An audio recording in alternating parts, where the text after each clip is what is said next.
Hello everyone and welcome to secure invest podcast. આ પોડકાસ્ટનો main હેતુ હશે લાઈફ પર, મની પર, બિઝનેસ પર અને સિક્યોર ફ્યુચર બનાવવા પર ફોકસ રાખવો. આજનો આ પોડકાસ્ટ એકદમ સ્પેશિયલ છે કારણ કે આપણે જે જર્ની સ્ટાર્ટ કરીએ છીએ પોડકાસ્ટની એ એવા લોકો સાથે કરીએ છીએ જેમણે પોતાનું business as a hobby start કર્યું છે એન્ડ ધેન એક્સપાન્ડ પણ કર્યું છે. Mister Yash is a fitness trainer and he runs his own gym, and recently he started a cafe. Now this cafe which he started was a hobby, then became a business. અને એમને સાથ આપવા માટે એમના સાથે છે Priyanka. This young and dynamic couple are going to become a parent, and now in this podcast we will cover how the things change when you are a married couple and how you see everything after becoming a parent or you are in a process of becoming a parent. તો તમારી fitness journey કેવી રીતે start થઈ અને કેવી રીતે તમે આ ફિલ્ડમાં આવ્યા? ફિટનેસ જર્ની ઇઝ લાઈક હવે તો 15 વર્ષ થઈ ગયા છે ઓલમોસ્ટ, મોર દેન 15 years. અને ઇટ વોઝ નોટ એવું કે ડિસાઇડ કરીને કે મારે ફિટનેસ ફિલ્ડમાં જવું છે ને એવું કંઈ નહીં હતું.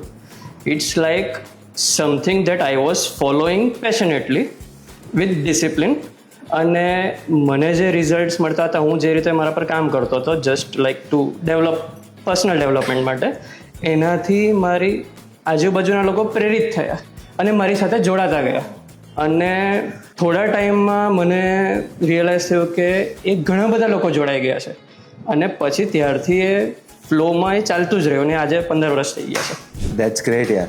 સો બેઝિકલી તમે એમ કહો છો કે યુ આર સેલ્ફ ઇન્સ્પાયર્ડ, તમને તમારા માટે જોઈતું હતું અને તમે બિલ્ડ કર્યું કંઈક and people started joining you. Yes, bus exactly આવું જ થયું છે. સો અપાર્ટ ફ્રોમ દેટ, જ્યારે તમે એક હોય હોબી માટે કરવું કે હું સાથે સાથે શીખવાડું છું અને પોતે બી કરું છું, then you get into business of that. Okay. So when you started a business of training people which was your hobby, so what was your biggest struggle in the beginning? કે start કર્યું ત્યારે તમારો struggle શું હતો? Struggle જેવું તો like હું એ word નહીં વાપરીશ, સ્ટ્રગલ. ઓકે. એકચ્યુઅલી હતું એવું કે એક ઇનબિલ્ટ ક્વોલિટી એક મારામાં એવી છે કે I like to push people to improve them self. મને એમાં એક રસ, એક અલગ પ્રકારનો એક રસ છે. આઈ કેનોટ એક્સપ્લેન ઇન વર્ડ્સ. સારું એ લાગે કે I M helping someone to improve. અને એ જ એક પુશ જે હતું જેનાથી હું ઓટો મોડ પર એ કામ મારું ઓટોમેટિક એટલું સારું નીકળતું ગયું કે લોકોને બી ગમતું ગયું અને એ લોકોને રિઝલ્ટ મળતા ગયા. તો this was completely effortless for me. અને જેમાં આપણું એટલું બધું ઇન્ટરેસ્ટ હોય ને, એટલો ડીપ ઇન્ટરેસ્ટ હોય ને, તો આઈ ફીલ કે એના વિશે તમારે નોલેજ ગેઇન કરવા કે વધારે એક્સપર્ટીઝ મેળવવા માટે એફર્ટ્સ મૂકવા નથી પડતા. એ તમે આપોઆપ શીખી જ લેશો, તમે 100% તમે એમાં બેસ્ટ થઈ જ જશો. Who was your biggest inspiration? કે એવો કોઈ વ્યક્તિ જે તમને ઇન્સ્પાયર કર્યું આ જર્ની સ્ટાર્ટ કરવામાં, તમારી જર્ની કે બિઝનેસની જર્ની કે anything like that? First of all આને મેં પહેલાં બિઝનેસ તરીકે તો જોયું જ નહીં હતું. અને બીજું એ કે ઇન્સ્પિરેશન એમ કહેવા માંગો તો ઇટ વોઝ જસ્ટ લાઈક કે મેં જ્યારે ફર્સ્ટ ટાઈમ આ જર્ની સ્ટાર્ટ કરીને પોતા માટે, ફિટનેસ માટે, તો I like to click pictures અને એ રીતના મિરરમાં જોઉં તો મને થોડું સારું લાગે ને એ જોતાં જ મને the result itself was my inspiration. Okay. એટલે once you start seeing the results ના, you get motivated by itself. એવું છે. આઈ એમ શ્યોર બધા જણા હવે તમને લઈને ઇન્સ્પિરેશન લે છે તમારાથી. આપણે જીમમાં હતા જ, જીમ તમે કરતા હતા અને પોતાનું બિલ્ડ બી કર્યું, ધેન વાય કેફે?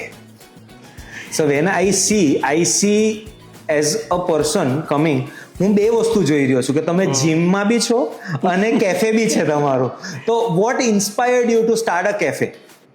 હવે એમાં એવું હતું કે ફર્સ્ટ જ્યારે આ ફિટનેસ જર્ની જ્યારે ટેક ઓફ થઈ ને, એના 1-2 વર્ષ પછી તો મને રિયલાઇઝ થયું એકચ્યુઅલીમાં કે I am into full fledged now a profession. Okay. એટલે 2 વર્ષ પછી મને રિયલાઇઝ થયું.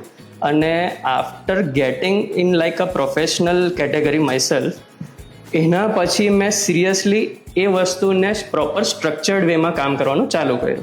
અને એના પછી પણ it's now more than 10 years after professionally structured business. અને after a while it felt like a cake walk to me. એ મારું રિલેક્સેશન જ છે. Okay. એ કામ ઇઝ માય રિલેક્સેશન. હવે જ્યારે આપણે રિલેક્સેશન મોડમાં આવીએ ને ત્યારે આપણે શું કરીએ, હવે આપણે બીજી ગમતી વસ્તુમાં આપણું માઇન્ડ એક્સપ્લોર કરવાનું સ્ટાર્ટ કરે ઓટોમેટિક. ટ્રુ. અને then coffee was something that I was into, like I was attracted to. એ આર્ટ એક મને બહુ ગમે. Okay. whenever I see some other cafes or baristas or all, એ મને ત્યારથી ગમતું. ને જે વસ્તુ આપણને કંઈક ગમવા માંડે ને આપણે ઇમિટેટ કરવાની ટ્રાય કરીએ કે આ ગમે છે, આવું કંઈક કરું, આવું કંઈક કરું, આવું કંઈક કરું. અને just for fun I was doing for myself. પછી એમાં એક વખત હાથ લાગતો ગયો. Then we go deeper into quality process. પછી એને ડીપ એક્સપ્લોરેશન ચાલતું ગયું. અને પછી એક ટાઈમ એવો આવ્યો કે